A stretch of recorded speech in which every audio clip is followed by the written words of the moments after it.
Hi there, I'm Brian Dwolla, President of the Technology Association of Iowa, and welcome to TechBrew AM presented by Nutanix. TechBrew AM is a program put on by TAI where we talk to an Iowa technology executive, not only about their role, but their journey to get there. With me today with Nutanix is Mike Ryder. Mike, thanks so much for sponsoring this. Can you talk about what it is Nutanix does? Yeah, thanks, Brian. Ultimately, we provide a web-scaled private cloud infrastructure to enterprises. And what does that mean? It really means we build out our infrastructure the way Amazon, Google, Microsoft build out their data centers internally. And lucky for us, our founders at Nutanix were the chief architects at Google that developed the GFS, or the Google File System. Well, we're so happy to have Nutanix supporting TechBrew AM, and we're equally as happy to have Brady Harris, the CEO of Dwolla, with us. Will you introduce our guest today, Mike?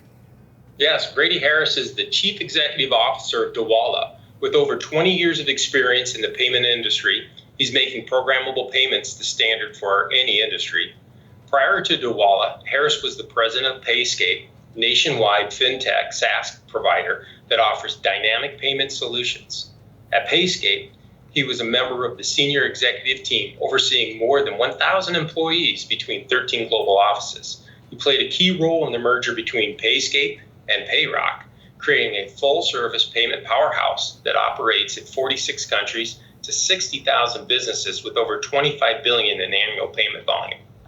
In his 18-year history of leadership in fintech payments and SaaS industry, including multiple successful private equity transactions, Harris excels at accelerating growth and successfully scaling businesses. In 2017, he was recognized as the third highest-rated CEO nationwide by Glassdoor. Please help me welcome CEO for Dwolla, Brady Harris, to TechBrew AM. Thank you, Mike. Good being here. Brady Harris, welcome to TechBrew AM. Hey, thanks, Brian. Good being here with you. So we start the same way. What is your hometown and high school? Yeah, I'm a Utah guy, so Salt Lake City, and I grew up in a little suburb of Salt Lake, technically West Valley City, and I went to the home of the Wolverines, Hunter High School. Very good. So we want to hear about being the CEO of Dwolla. We've been at the Iowa technology industry tracking Dwolla for a very long time. You're about a year into this role. So we want to dive into that. But before we get there, as Mike kind of alluded to, you've moved around the country in some really interesting jobs. Can you kind of give us a quick overview of before you arrived here at Dwolla? Yeah, we've been somewhat nomadic over the last 20 years. My payments career really started in 2001 in Portland, Oregon.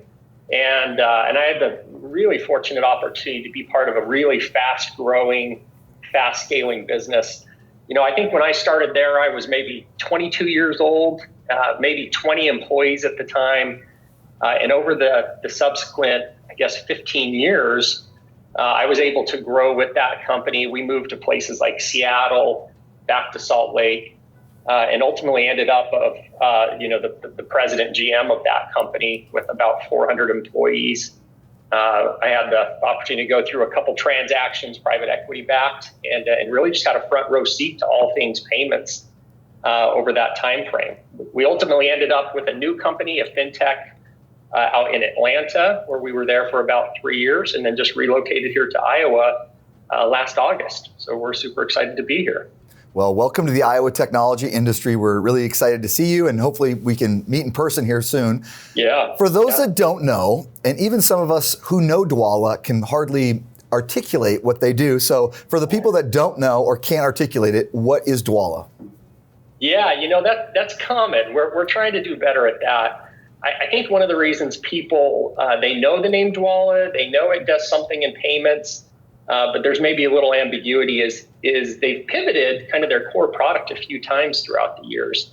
Originally, it was more of a P2P product. Think of maybe a Venmo type application. The management team saw some huge traction in the B2B space. So they pivoted to an API product that you could embed in a client's application. It could be an app, it could be a software that they've built, and really focused on B2B and B2C as a core payment.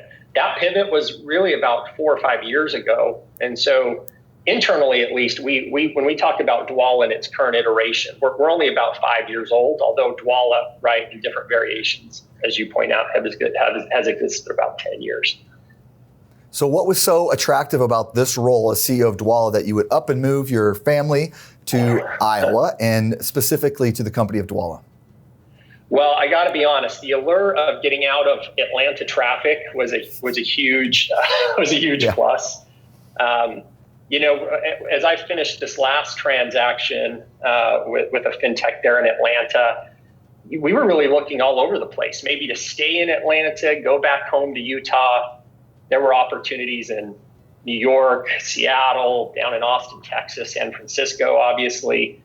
And at this stage of my career, having had a few opportunities to be part of a scaling business, be part of transactions, there were a couple things I really hoped to find. One is, what was the core tech?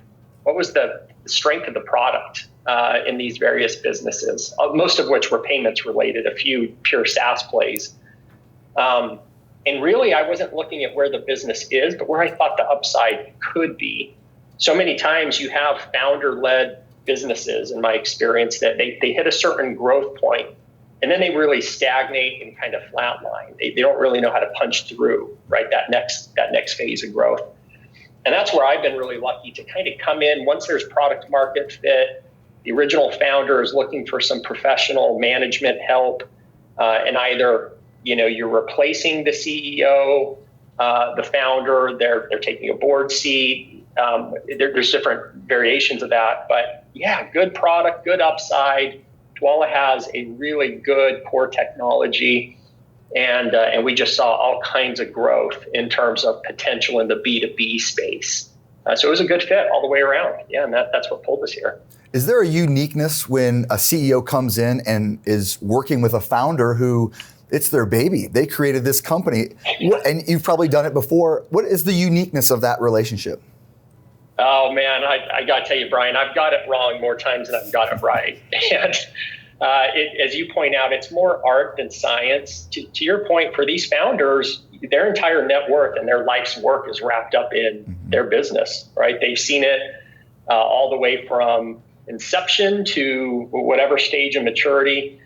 And intellectually, so many times they know that they need to bring in help. They need to scale the business. They need to bring in someone with maybe scaling experience. But when it comes to handing the keys over, right, to the car, that's a huge jump or leap for most of them. I've been really lucky, in I'd say my last three organizations that I've been part of, that the CEO or that the founding executive team have all just been in a great place mentally, that they were ready to grow the business. They felt like they somewhat exhausted what they knew what to do. So I think there's a sense of humility and openness to doing new things.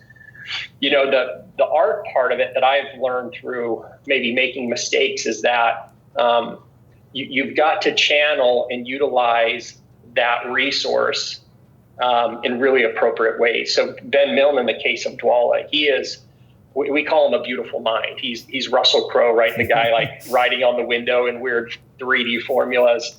He's brilliant. But Ben would tell you he's not a classical operator. So one thing that really helps in that transition is making sure the original founder or the original executive team feels like they're still bringing value to the business. And that's by trying to narrowly focus their skill sets in areas that's just a value multiplier to the business. And Ben is certainly doing that for us today. So how has the pandemic accelerated electronic payments in the payment industry? Yeah, I had a terrible timing. I started as CEO from Atlanta. I want to say the third week maybe of March. It was literally as stuff was shutting down. And I thought this is either going to be a crowning jewel in my career or this is professional suicide. Like it's going to go one way or the other. But as we shut down the offices like most, we really didn't know, especially from a payment standpoint, how we would be impacted. When we look at our performance metrics, what we call our platform metrics, we track things like gross payment volume. What amount of payment volume is flowing through our platform on a daily, monthly, annual basis. For us, because we're B2B, we look at things like the number of transactions that flow through our platform. So these key leading indicators, I think on my second day, I challenged the management team to get really crisp and focused on what are the metrics that we should be tracking as a business that are really, are really the things that we need to be highly dialed into in order to gauge the health of the business in the midst of this pandemic. And what happened almost to the day is those key leading indicators, those core metrics just crashed. So, our platform started to drop by billions. The transactions that flow through our platform, I think it dropped almost 50% overnight.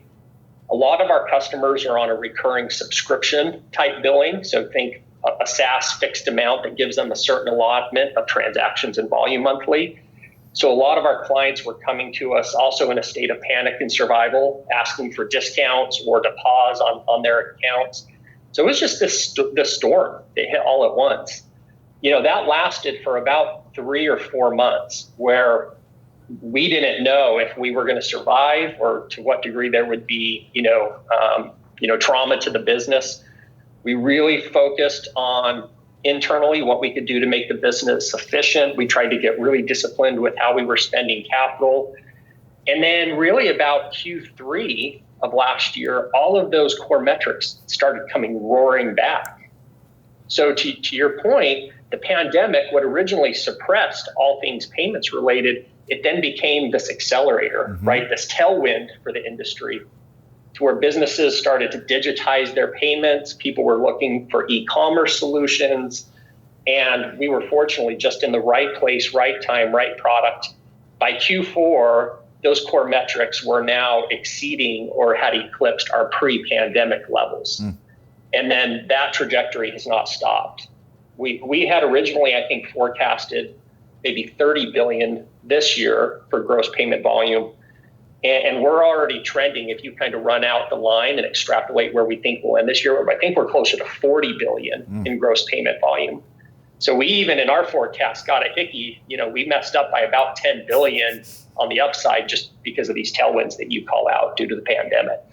So how have you transitioned to lead a company, but in a virtual sense, because Dwolla is still working remote? I mean, it's been a fairly agile remote company before, but how do you connect with your team? How do you grow rapport?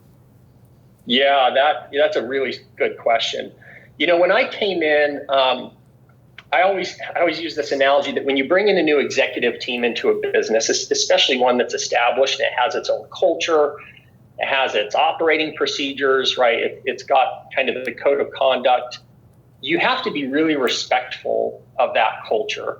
You know that you need to bring things to the business and introduce new ideas and maybe challenge the organization in different ways in order to promote that growth.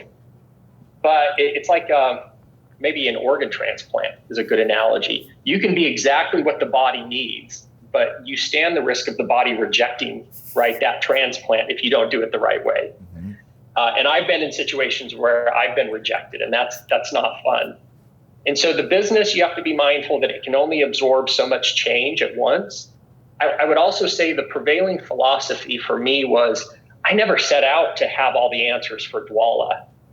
But what I was looking to do is to organize maybe the collective genius of the employees or of the business that was already there, maybe make sense of their feelings and their thoughts and their recommendations as to what the business needs to do differently, and then organize it and channel it into a methodical roadmap or into strategic growth plans so that ultimately the recommendations coming out was from the employees themselves versus autocratically or unilaterally through myself. So I was more so there, right, to guide the process, extract the knowledge that was there, challenge the business where appropriate, and then really just formulate it into an action plan where we can then go execute against it. And I think it worked really well. I'll tell you the recommendations and the things we've done in the last 12 months, never would I have been able to bring those solutions to the business on my own.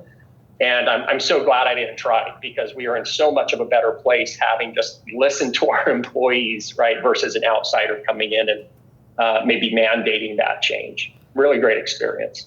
To that end, what would someone say about you that reports to you? Oh man, they'd say a lot of things that we probably shouldn't repeat on the air. I can tell you what I would hope they would say.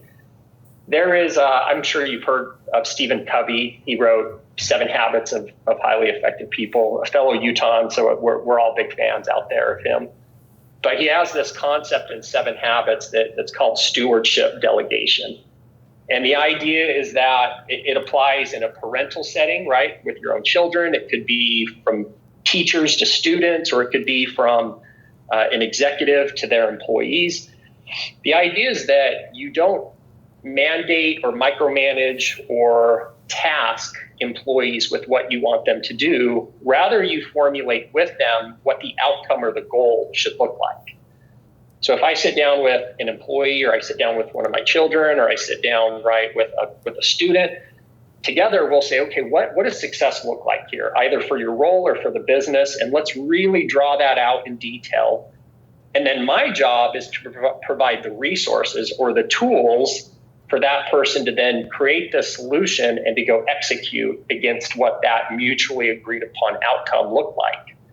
So the idea is that you're delegating and giving stewardship to those that are doing the work versus micromanaging or assigning tasks. So what I hope employees would say is that they feel maybe empowered, or that they have the autonomy or the authority to do their jobs, and that I'm really just here to drive accountability, maybe drive urgency, and then to provide the resources and the support they need to be successful. Well, you're a busy guy. I got one more question, then we'll go into some lightning round questions. What were you passionate about as a kid? Ooh, passionate about as a kid. I played sports, as most did. This is getting a little personal. I grew up, so in my family, we had 8 kids. So typical Utah family. Mom and dad were both in the military.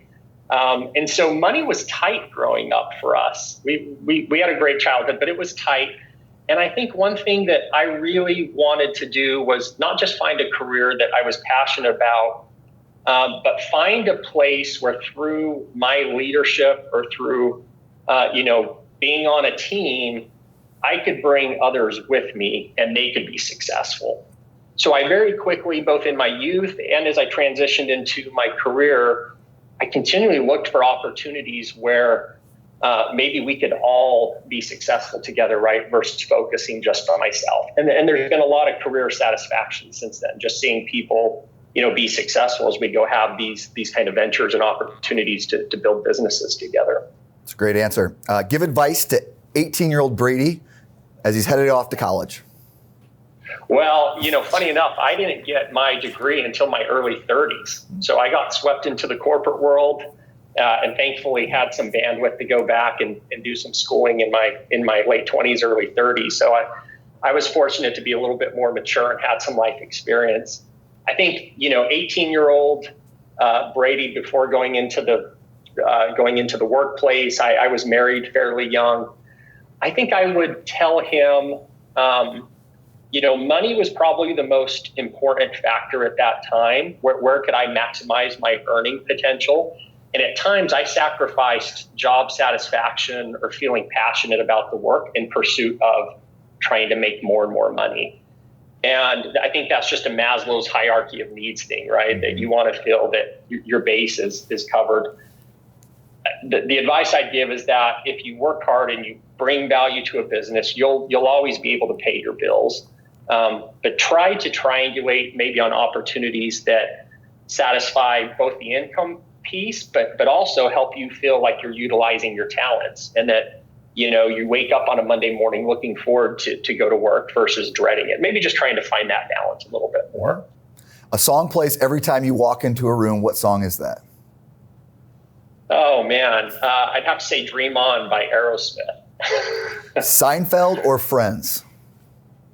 Ooh, Seinfeld for sure. Seinfeld or The Office? Ooh, The Office. What's your favorite curse word? You don't have to answer it, but we ask it every time. Yeah, in Utah, we have a unique swearing culture. We say a lot of flips and fudge, heck. So if you hear me get passionate, I start letting the fudges and the flips start to go out. But yeah, I'm kind of known not to be a big cusser, so it's somewhat comedic relief. Have you been binge watching anything or your family over the pandemic? Ooh, yeah. My wife and I have struggled to find different shows. We've been big fans of The Office. Breaking Bad is always a really good one. Most recently, we've gone through King of Queens. So that's a really good one that we love. A little bit old, but yeah, we love it. If you could have dinner with anyone alive or deceased, who would that be and why? Ooh, holy cow. I think maybe JFK, John F. Kennedy. He just went through some really, I think, unique things. You have like the Cuban Missile Crisis. You have pre-Reagan, the Cold War. I've been really fascinated in what diplomatic relations and just the strain of international relations would have been for a president. I think I'd love to sit down with him and break bread over that topic. Comedy club or dance club? Comedy club. What are you not very good at? I'm not very good at a lot of things. I think what my wife would tell you is that I have really high expectations for myself. I like to expect a lot of myself and try to hold myself accountable to what I feel like my potential is. And I think sometimes I project that a little bit too much on others, not realizing that everybody has, different values and different levels of expectations for themselves, and it doesn't look like my own. So to maybe be a little more kind and patient with others, and know that everyone's, doesn't view the world the way that I do. On a scale of 1 to 10, 10 being the weirdest, how weird is Brady? It depends on if it's Monday through Friday or the weekends. So, Brady Monday through Friday, I'd say maybe a 6. I like to have a good sense of humor and keep things light. The weekend, it maybe ratchets up to a 7 or an 8. I like to not take myself too serious and realize we're all just here for 90 years, give or take, so we might as well have fun along the way. What is a sound or noise you dislike? It's funny. I would say chewing, and that's not controversial. Mm-hmm. When my kids were at dinner or at the table and I can hear chewing, I've got to excuse myself. Yeah, that's one that kind of gets on my nerves. What sound or noise do you love? The sound of the ocean. Yeah, we were just in Maui. We go to Florida a lot. We love the beaches. Been to the Carolinas, just all over the world. And there's nothing like sitting on the beach and just listening to the waves roll in. Love that. Well, you'll learn here, Iowans don't want to just know you. We want to get to know you, and you've done that today. It's easy to see why Dwolla has selected you as their new CEO. Welcome to the Iowa technology industry. You've been wonderful today. I hope you have a wonderful day. Brady Harris, thanks for joining us on TechBrew AM. Yeah, thank you, Brian. Great to be here. Great to be in Iowa. Appreciate the opportunity to come.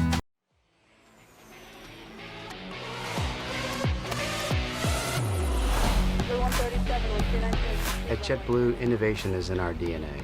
And what we love about the relationship we have with Nutanix is that innovation is also in their DNA. And when you bring those two things together, great things happen. Trek is really technology driven. Bikes are absolutely as technologically advanced as possible. And all of that is really driven under the hood. It's all being powered by Nutanix.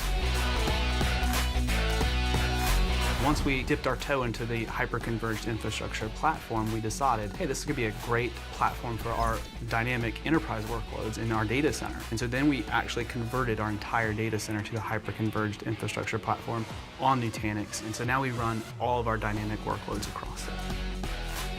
The amount of time that I spend on any given day to maintain this infrastructure has now been cut almost to nothing. One of the biggest differences we've seen with Nutanix Enterprise Cloud is the ability to improve our work-life balance and make Wharton a more attractive place to work. The benefit of being hardware agnostic is that no matter which vendor I choose or which vendor gives me the best price in that moment, the software on top of it is always the same, so my procedures, my process of implementing doesn't change.